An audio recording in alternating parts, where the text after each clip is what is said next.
The air was crisp, carrying the scent of fallen leaves and the promise of winter.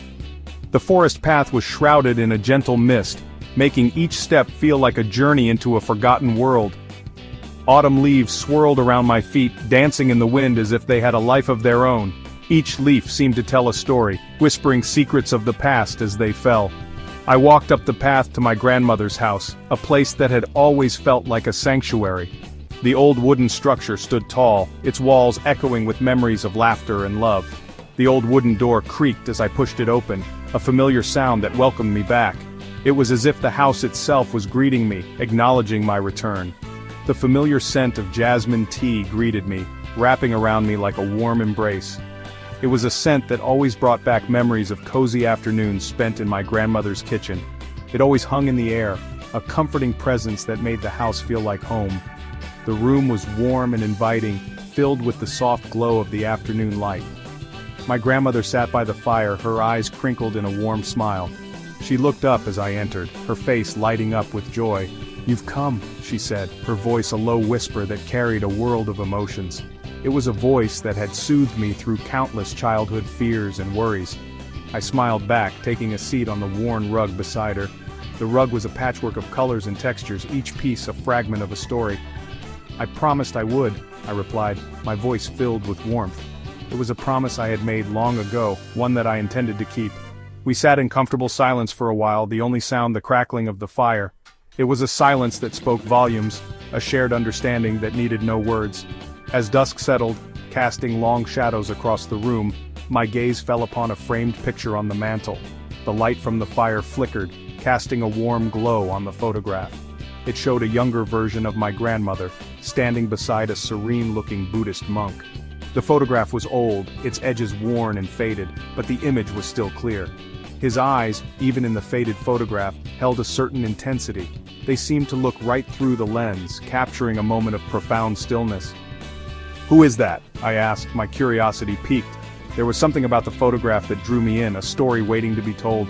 My grandmother's smile faltered slightly, a shadow passing over her face. It was a fleeting moment, but it spoke of a deeper story. Her fingers tightened around her teacup, the delicate china trembling slightly in her grasp. It was as if she was holding onto a memory, one that was both precious and painful. "That," she said slowly, "is Luang Phee." Her voice was tinged with a mix of reverence and sorrow, as if the name itself carried a weight of history. But some stories are best left untold. Her words hung in the air, a gentle reminder that some memories are too sacred to be shared. The room seemed to grow quieter, the shadows deepening as the fire crackled softly. I was never one to let a good mystery lie. The allure of the unknown always pulled me in, like a moth to a flame. It was in the quiet corners of my grandmother's house that I first stumbled upon the enigma of Luang Phee. My grandmother's reluctance to speak about Luang Phee only fueled my curiosity. She would often change the subject or give vague answers whenever I brought him up. It was as if she was guarding a secret too dangerous to reveal. Who was this enigmatic monk, and what stories did he hide? The photograph I found was old and worn, yet the eyes of the monk seemed to pierce through time, holding secrets of a bygone era. His serene expression contrasted sharply with the aura of mystery that surrounded him. Over the next few days I found myself drawn back to the photograph. It was as if the monk was calling out to me, urging me to uncover the truth. I spent hours in the dimly lit room, poring over every detail, trying to decipher the hidden messages in his eyes. The monk's serene face seemed to hold a hidden depth, a darkness lurking beneath the surface. There was something unsettling about his gaze, something that hinted at a story far more complex and sinister than I could have imagined. I tried to glean information from my grandmother, but she remained tight-lipped. Her silence spoke volumes, and her eyes would often dart away whenever I pressed her for details. It was clear that she was afraid, but of what I couldn't yet understand.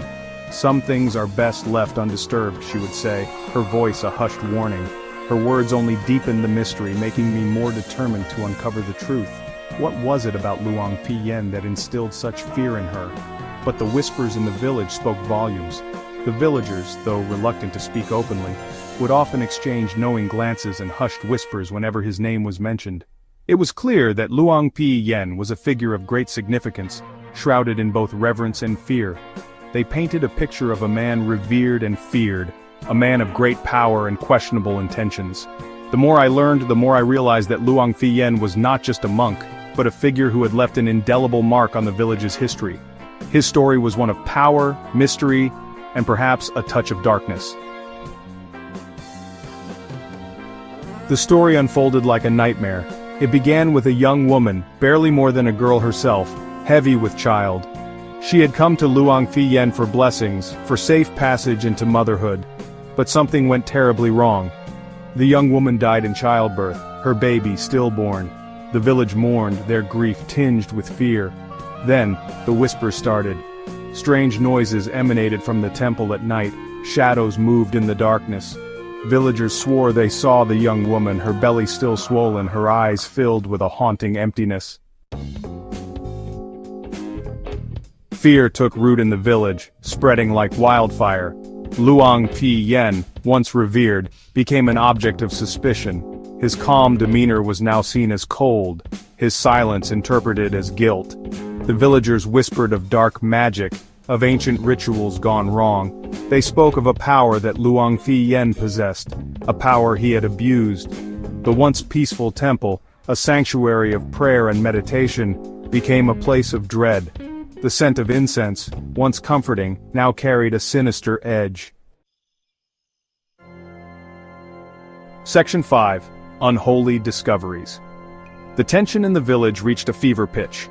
Whispers of dark rituals and unholy practices had spread like wildfire, igniting fear and suspicion among the villagers. They had always revered Luang Phee, the monk who had been their spiritual guide for years.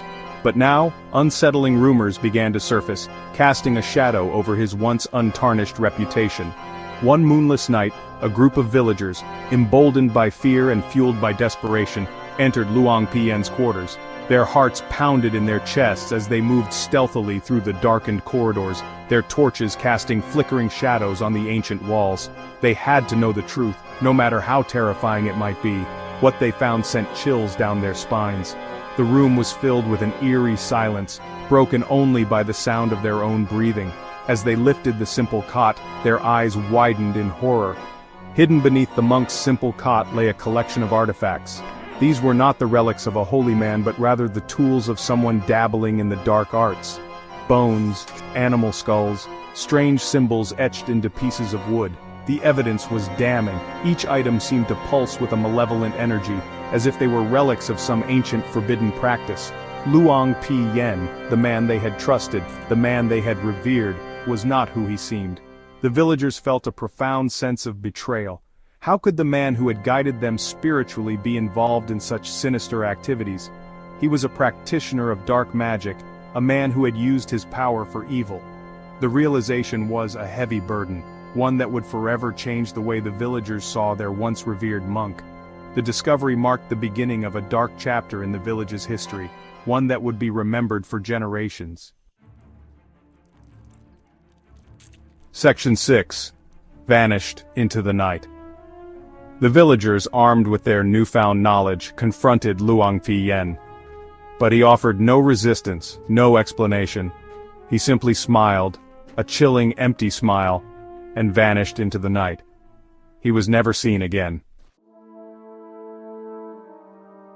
Section 7. The village holds its breath. With Luang Phee gone, the whispers did not cease. They intensified. The fear, once palpable, now permeated every corner of the village. The temple, once a place of solace, stood abandoned, a haunting reminder of the darkness that had taken root. The villagers lived in a perpetual state of unease, their laughter muted, their smiles strained. Section 8. A Darkness Within. The story of Luang Phee has stayed with me.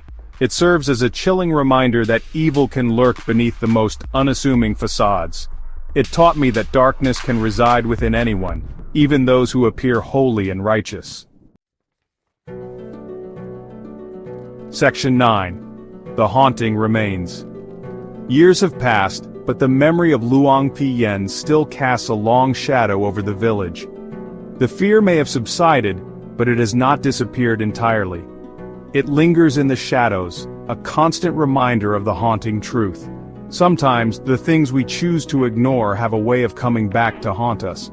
The village, forever scarred, holds its breath, waiting,